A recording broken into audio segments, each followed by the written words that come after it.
আসসালামু আলাইকুম। সবাই কেমন আছেন? আশা করি সবাই অনেক ভালো আছেন। জি, আলহামদুলিল্লাহ আমিও ভালো আছি। তো এই যে মাকরুনি রান্না করতে আসলাম।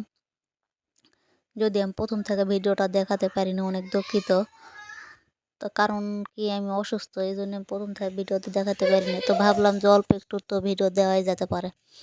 তো মাকরুনি রান্না করার পরে এখানে আমি ৩ টা উপকরণ দিয়ে নেব। গেস্তা, জবন, আরও একটা, যাই হোক ওইটা আমার মাথায় আসতেছে না।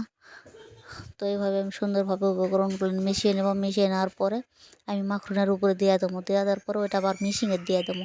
তো জানি না আমার ভিডিওটা কারোর কাছে ভালো লাগে না, কারণ আমি ভিডিও বানানোর পর থেকে এই ভিডিও দিতে গত 13টা ভিডিও আমার ছাড়া হবে।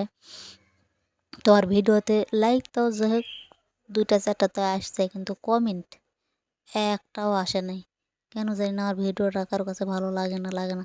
তো প্লিজ দর্শক ভাইয়েরা ও বোনেরা, আপনাদের সবারই অনেক অনুরোধ করে বলতেছি, আমার ভিডিওটা পুরোটা দেখবেন আর লাইক কমেন্ট অবশ্যই করবেন।